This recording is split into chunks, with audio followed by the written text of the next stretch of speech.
అక్క నమస్తే. నమస్తే అన్న. అన్న నమస్తే అన్న. మైను అనగానే ఛత్తీస్గఢ్ పోలీసులకు ఒక గుండెల్లో రైలు పరిగెట్టింది. సిఆర్పిఎఫ్ క్యాంప్ మీద అటాక్, 76 మంది చనిపోవడంతో పాటు చాలా విషయాల్లో మీరు చేశారు. ఇంకా అక్క గురించి చెప్పాలంటే నల్లమల్ల ఫారెస్టు, ఏఓబి, డీకే అన్ని ప్రాంతాల్లో పనిచేశారు. అమ్మ, మీరు ఆ టైంలో అడవిలోకి వెళ్ళిన సమయానికి మీ గ్రామంలో ఉన్న సమస్యలు ఏంటి, ఎందుకు అడవిలోకి వెళ్ళారు, వెళ్ళిన తర్వాత జరిగిన కార్యక్రమంలో అమరలు అవడం అనేది కొంచెం బాధాకర విషయం. ఆ సంఘటన ఎలా జరిగింది ఫస్ట్ మీరు చెప్పండి. మీ ఆ సమయంలో నల్లమల్ల ప్రాంతం కానీ, ప్రకాశం జిల్లా ప్రాంతం కానీ, మీరు పుట్టి పెరిగిన అర్ధవీడు ప్రాంతం కానీ ఎలాంటి సమస్యలు ఉంటాయి? ఫస్ట్ మా అన్న పార్టీలోకి వెళ్ళాడు. అప్పుడు పెద్దగా మేము అంత జ్ఞానం కూడా లేదు. పార్టీకి ఎందుకు వెళ్ళారమ్మా సాగర్?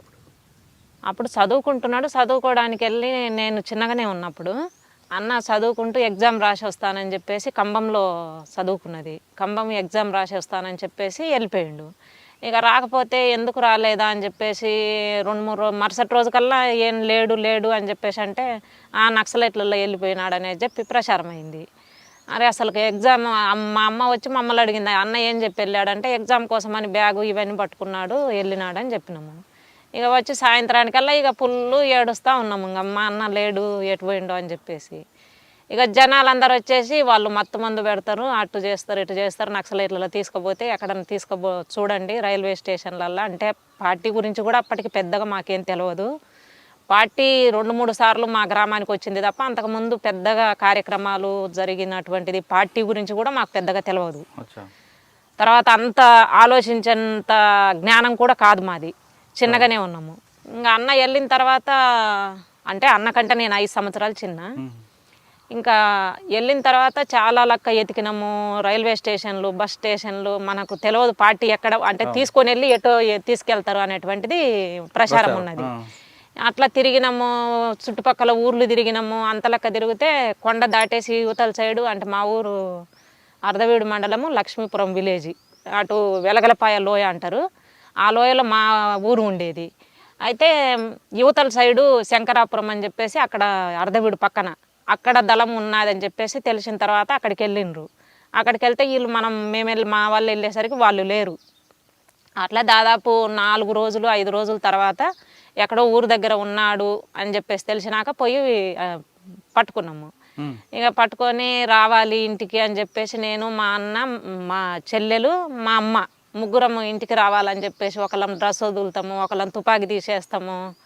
ఇట్లా చేస్తుంటే దళం వాళ్ళు లేదమ్మా వస్తలేమ్మా రేపు తీసుకొస్తాం మీ అన్నను అని చెప్పేసి చెప్పేవాళ్ళు.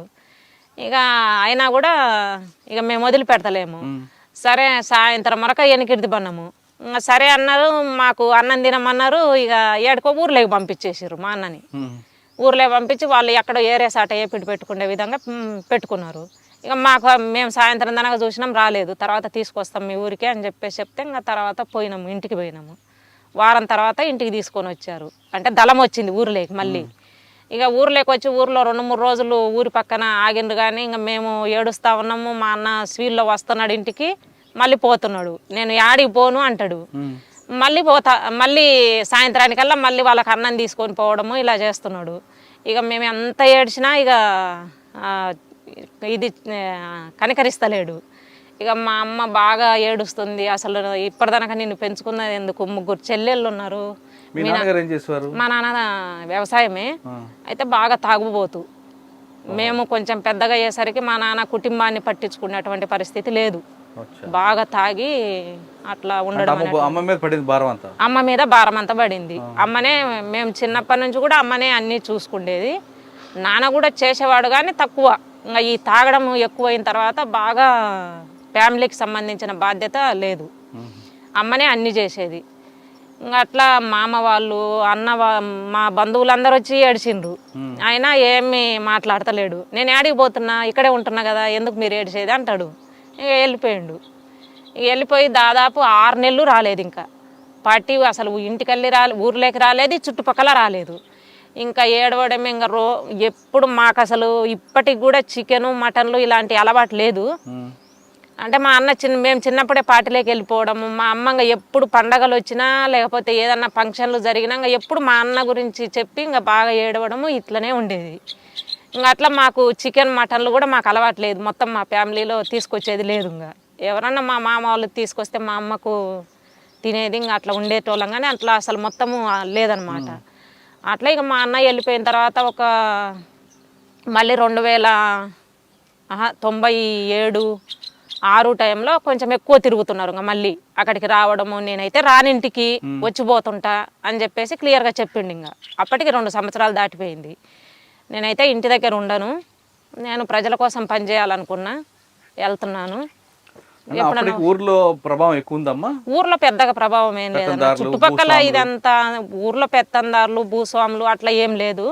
అంటే జనరల్ గా గ్రామ పెత్తందారులు ఉండేటోళ్ళు, పార్టీ మీద అభిమానం, ఆ పార్టీ మీద అభిమానము. పాటలంటే పాటలు పాడి బాగా ఇంట్రెస్ట్ గా పాటలు పాడేవాళ్ళు, రైతులకు సంబంధించి పాడేవాళ్ళు, విద్యార్థులకు సంబంధించి పాడేవాళ్ళు, లేడీస్ సమస్యల మీద పాడేవాళ్ళు. ఈ పాటలు అంటే బాగా ఇంట్రెస్ట్ అయితే ఉండేది. మేము మీటింగులు పెడితే మీటింగుల దగ్గరికి వెళ్ళే వాళ్ళము, పాటలు వినేవాళ్ళము. కానీ అవన్నీ వినడానికి బాగానే ఉంది, కానీ మా అన్న వెళ్ళొద్దు అనేటువంటిది మాకు ఉండేది. ఇక లాస్ట్కు చెప్పిండు, నేనైతే వెళ్తాను, ఇంటి దగ్గర అయితే ఉండను, పార్టీలోకి నేను వెళ్తాను, అప్పుడప్పుడు వచ్చిపోతుంటా, మీరు ఏడుస్తే అది కూడా రాను అని చెప్పేసి మాట్లాడిండు. మీరు ఏడవడము ఇంక ఇది చేయడం అది గోల్ చేసిర్రంటే నేను అసలే ఇంటికి రాను, మీ ఇష్టం అని చెప్పేసి మాట్లాడిండు. ఇంకా మేమే కన్విన్స్ కావాల్సిందే, ఎందుకంటే అప్పటికి దాదాపు 2 సంవత్సరాలు అయిపోయింది కాబట్టి ఇంకా కనీసం కళ్ళ చూపు చూసుకోవాలన్నా కావాలి కదా అని చెప్పేసి ఇంకా సరే అని చెప్పేసి ఏడవడం తగ్గించేవాళ్ళము. ఇంకా అట్లా 2 సంవత్సరాల తర్వాత ఇంకా రావడం పోవడం అలా చేసేవాడు. ఇక 2 సంవత్సరాల తర్వాత చెల్లెని కూడా తీసుకెళ్తానని అమ్మకు చెప్పాడు. అయితే అప్పటికి నాకు పార్టీ గురించి పెద్దగా ఏం తెలియదు, రాజకీయాలు ఇలాంటివి నేను చదువుకోలేదు పార్టీలో, ఇంటి దగ్గర నేనేం చదువుకోలేదు, పార్టీలో చదివే నాకు. కాబట్టి ఇంకా పార్టీలోకి వచ్చిన తర్వాతనే నేను చదువు ఎంత ప్రారంభమైంది. అట్లా పార్టీ గురించి పెద్ద రాజకీయాలు ఇలాంటివి అయితే మనకు ఇంటి దగ్గర ఉన్నప్పుడు ఏం లేదు, అట్లా ఉండేది. ఇక సరే అని చెప్పిన తర్వాత ఇక నన్ను అడిగాడు, మరి ఏంటి పద్మ వస్తావా పార్టీలోకి అని చెప్పేసి అంటే సరే వస్తాను అని చెప్పినాము. వస్తాను అని చెప్పి ఇక ఫస్ట్ కొన్ని రోజులు సరే వచ్చి ఫస్ట్ దళం పద్ధతులు, పార్టీ పద్ధతులు చూడు, ఆ తర్వాత నీ ఇష్టం. అది పార్టీలు అయితే మంచి బాగుంటారు జెంట్స్, ఈ బయటి సమాజం లాగా పెళ్ళిళ్ళు అయినా ఈ బయటి సమాజం లాగా తిట్టడం, కొట్టడం, తాగడము ఇలాంటి ఉండవు లక్షణాలు చెప్పాడు. చెప్పిన తర్వాత అయితే మధ్యన వెళ్ళొచ్చే వాళ్ళము, 1 వారము 10 రోజులు ఉండడము రావడము, నేను మా అమ్మ ఇద్దరం వెళ్ళేసి. అట్లా వచ్చిన తర్వాత ఇంకా 97 ఆ టైంలో ఫుల్ టైమర్గా వెళ్ళిన పార్టీలోకి వెళ్ళిన. 2007 నల్లమల దళమే. అప్పుడు బాలన్నని తూర్పుగోదావరి పశ్చిమ గోదావరి ఆయన ఇప్పుడు బయట ఉన్నాడు, బయటనే ఉంటున్నాడు, కమాండర్గా ఆయన ఉన్నాడు. ఇంకా అన్న కూడా అదే దళంలో ఉన్నాడు. నేను అమ్మ ఇద్దరం వెళ్ళినాము, వారం రోజులు అట్లా ఉన్నాము, మళ్ళీ ఇంటికి వచ్చేసినాము, మళ్ళీ వెళ్ళే వాళ్ళము. అయితే అన్నిటికంటే నాకు పోవడానికి బాగా అంటే ఈ అన్న చెప్పడం ఒకటి, ఇక పోలీసులు బాగా తిరగడము, ఇంటికి వచ్చేసి ఇంటి మీద దాడి చేయడము. అసలు ఎవరు ఉండరు మా ఇంట్లో, మగవాళ్ళు ఎవరు లేరు, మా నాన్న ఎక్కడో ఉండేటోడు. ఎవరు మా మేనమామ వచ్చి మా ఇంటి దగ్గర కూర్చున్నా కూడా ఈడు సాగరే అని చెప్పేసి, సాగర్ అంటే అప్పుడు ఈడు ప్రతాప్ అని చెప్పేసి తీసుకొని కొట్టుకుంటూ పోవడము. తర్వాత నేను ఇంటి దగ్గర ఉంటే నువ్వు వాడి భార్యవా వాడు చెల్లివా అనేటువంటి ఆ మాటలు ఉన్నాయి చూడు, అసలు కనీసం ఎవరు నువ్వు అనేటువంటిది అడిగే ఇది కూడా లేదనమాట. అట్లా మాట్లాడేవాళ్ళు. అసలు వీళ్ళకి ఏంది ఇంత ఇదిగా అడుగుతున్నారు, అసలు భార్య అనేది చెల్లి అనేటువంటిది తెలుసుకోకుండా కూడా ఎట్టనంటే అట్లా మాట్లాడుతున్నారు, కొడుతున్నారు. నన్ను కొట్టిండ్రు, మా అమ్మను కొట్టిండ్రు, మీ అన్న ఎక్కడున్నాడు అని చెప్పేసి మాట్లాడితే, ఎక్కడున్నా మా వదలదు, పోయి పట్టుకోండి, మాకు దిక్కు లేకనే మేము ఏడుస్తున్నాము అని చెప్పేసి మాట్లాడినాము. ఇక మమ్మల కొడితే మళ్ళీ తర్వాత ప్రజా సంఘాల వాళ్ళు ఎవరో పత్రిక వాళ్ళు వచ్చిండ్రు, వచ్చి అడిగినరు, మిమ్మల్ని ఏమన్నా పోలీసులు ఏమన్నా ఇబ్బంది పెట్టారా అంటే, అవును కొడుతున్నారు, వచ్చి వారానికి ఒకసారి వస్తారు, 2 రోజులకు ఒకసారి 3 రోజులకు ఒకసారి వచ్చి ఇంటి మీద పడి కొడుతున్నారు, బంధువులను కొడుతున్నారు, ఇట్లా చేస్తున్నారు అని చెప్పేసి అని ఇంకా ఈ అంతా ఎందుకు నేను వెళ్ళిపోతానని చెప్పేసి ఇంకా నేను పార్టీలోకి వెళ్ళిపోయినా. అంటే పోలీసులు వేధింపులే మీకు అటువైపు తీసుకురావడానికి? పోలీసులు వేధింపులే. నాకైతే మెయిన్ పార్టీలోకి అంతకుముందు అంత వెళ్ళాలనేటువంటి ఇంట్రెస్ట్ అయితే లేదు. అన్న చెప్పినా కూడా ఆ పార్టీ రాజకీయాలు మనకు తెలియదు కాబట్టి అంత పెద్దగా ఇది లేదు, కానీ పోలీసుల వేధింపుల వల్లనే వెళ్ళిపోవడం ఎవరమ్మా అప్పుడు అనేటువంటిది బాగా ఎక్కువ వేధించిన పోలీస్? అట్లా గుర్తు లేదన్న, ఆహా.